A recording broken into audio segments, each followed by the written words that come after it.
Annonceurs, entrepreneurs, promoteurs et chefs d'entreprise, choisissez dès à présent votre meilleur partenaire média, Idéal Production. Idéal Production est basé à Cotonou au Bénin. Idéal Production, le partenaire exclusif de Sika TV en Afrique.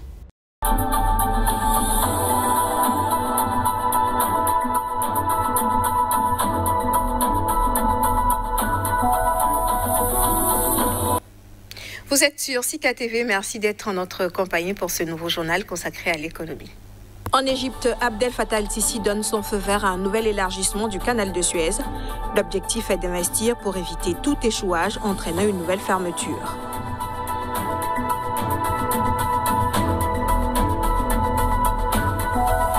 L'économie rwandaise devrait croître de 5% en 2021, une relance soutenue par la bonne gestion de la pandémie au cours des derniers mois, selon les autorités du pays.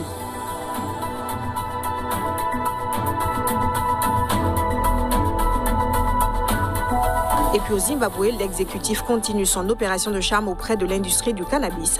L'État vient d'annoncer plusieurs mesures afin d'accompagner les acteurs privés souhaitant s'y lancer.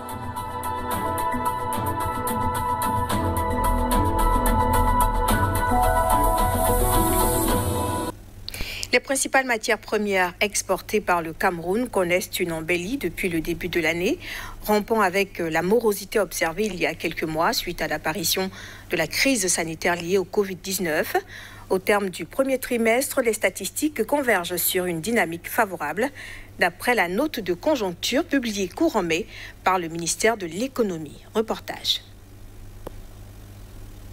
Au Cameroun, le pétrole brut a enregistré un accroissement de 5% au mois de mars pour se situer à 65,5 $ le baril, bien au-dessus des 43,8 $ envisagés dans la loi de finances 2021.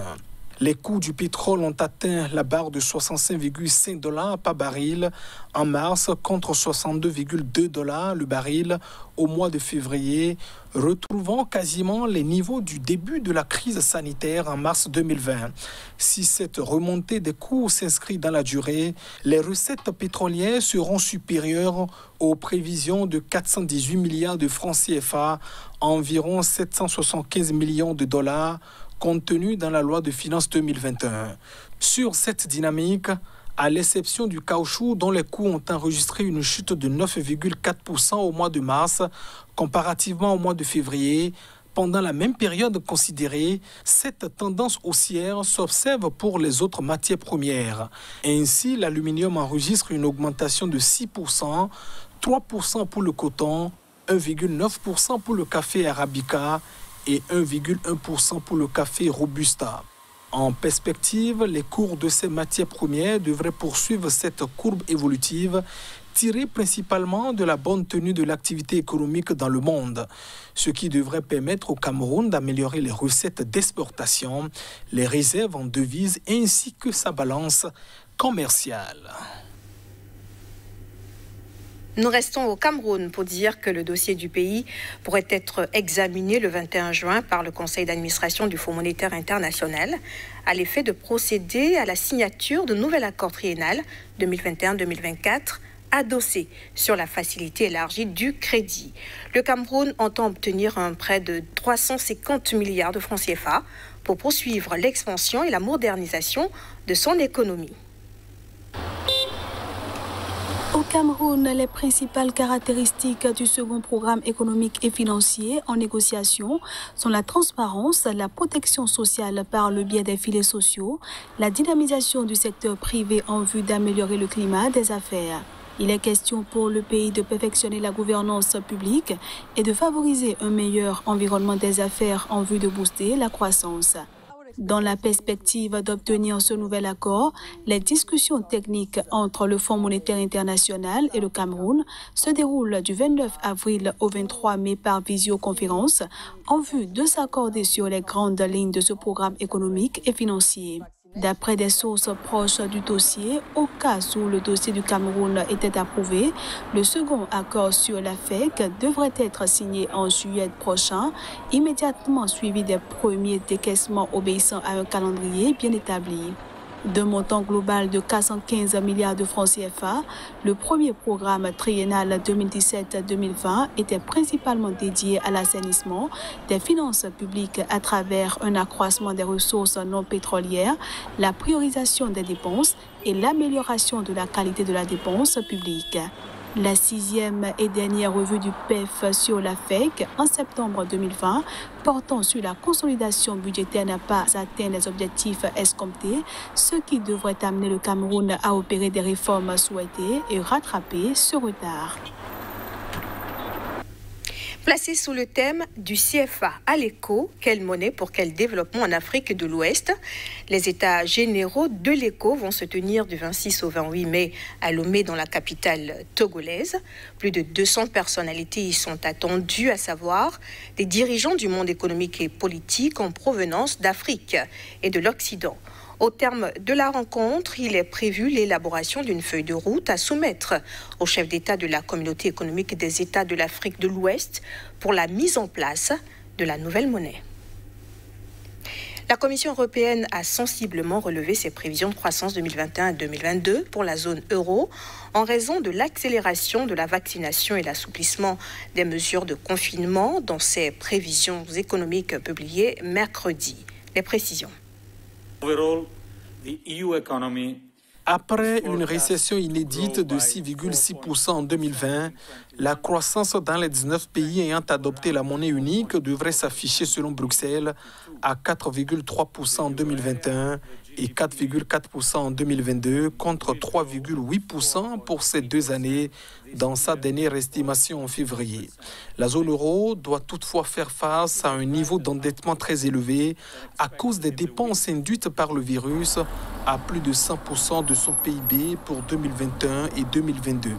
L'exécutif européen, dans son communiqué, explique que les économies de l'UE et de la zone euro devraient connaître une forte reprise avec l'augmentation des taux de vaccination et l'assouplissement des restrictions.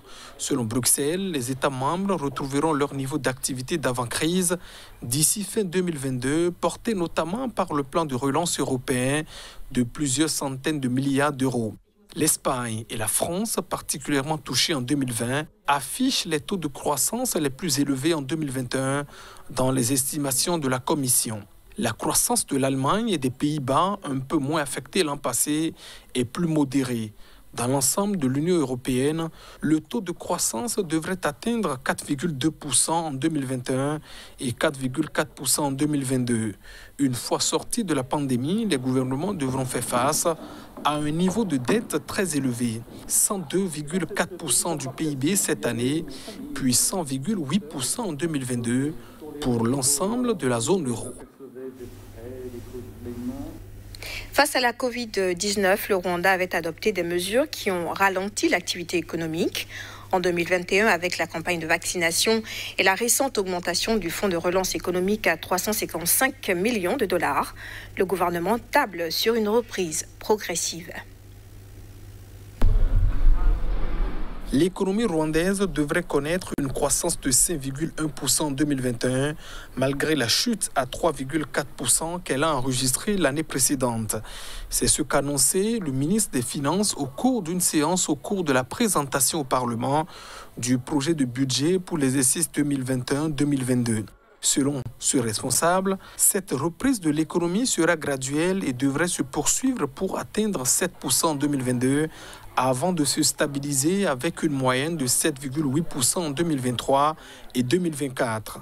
Les autorités ont indiqué que cette projection de croissance reflétait les actions déjà en place ou qui le seraient par le gouvernement pour atteindre l'impact économique de la Covid en apportant un soutien aux ménages vulnérables et en stimulant l'emploi tout en soutenant les investissements du secteur privé. Il faut rappeler que face à la menace de la pandémie, le Rwanda avait mis en place une politique de restriction assez stricte. Entre les mesures de confinement, de fermeture des frontières, des écoles et des commerces, le pays a enregistré un ralentissement de l'activité économique. La décision prise en mars 2021 d'assouplir les mesures parfois jugées drastiques a permis d'envisager une relance de l'économie. Notons qu'en dehors de ces prévisions, le ministre rwandais a annoncé que les principaux pôles de dépenses relatifs au budget de l'exercice 2021-2022 seraient la santé, l'éducation, la production agricole, la protection sociale et le soutien aux entreprises. Entre le 26 et le 29 mars 2021, le porte-conteneur Ever Given est resté coincé dans le canal de Suez, rendant impossible la navigation, ce qui a eu de lourdes conséquences sur l'économie mondiale. Face à cette situation, l'autorité du canal avait annoncé des travaux pour améliorer les capacités de cette voie navigable. L'autorité du canal de Suez a l'intention de lancer des travaux afin d'élargir le tronçon le plus au sud du canal d'environ 40 mètres à l'est et l'approfondissement de cette section à 112 pieds au lieu des 66 actuellement. De plus, les travaux porteront sur une 10e voie du canal, ouverte en 2015 au nord du Grand Lac Amer, pour permettre un trafic bidirectionnel et vont permettre de la prolonger de 10 km. Ce qui portera sa longueur totale à 82 km, favorisant le passage de plus de navires. Selon les autorités, les travaux s'étendront sur une durée maximum de 2 ans. La mise en œuvre de ce projet entre dans le cadre de la dynamique d'amélioration des capacités du canal de Suez entreprise depuis l'échouement du porte-conteneur Ever Given. Pour rappel, le navire de 440 mètres de long était resté coincé dans le canal du 23 au 29 mars dernier, obstruant ainsi le trafic de la zone de passage de près de 10% du commerce mondial. Les différentes pertes subies du fait de cet incident ont, d'après le président égyptien, mis en évidence l'urgence de la mise en œuvre des différents projets de réfection de l'infrastructure. Rendons-nous maintenant au Zimbabwe pour parler du cannabis. C'est une nouvelle industrie naissante qui suscite un vif engouement, aussi bien dans le rang des investisseurs que de la part du gouvernement. L'État veut justement tirer des recettes publiques importantes. Au Zimbabwe, le gouvernement reste résolu à attirer les investissements dans la filière cannabis. Après avoir donné son feu vert à la culture du produit à des fins commerciales, l'État vient d'annoncer plusieurs mesures afin d'accompagner les acteurs privés souhaitant s'y lancer. Au nombre de celles-ci figure notamment l'abolition de la réglementation fixant sa participation obligatoire dans les compagnies opérant dans la filière.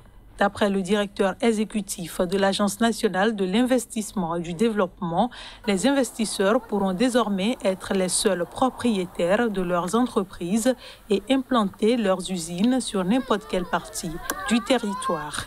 À côté de cette disposition, l'État s'est également engagé à garantir les droits de propriété des investisseurs en les protégeant contre l'expropriation de leurs exploitations et prévoit d'assouplir les restrictions sur l'accès aux devises étrangères.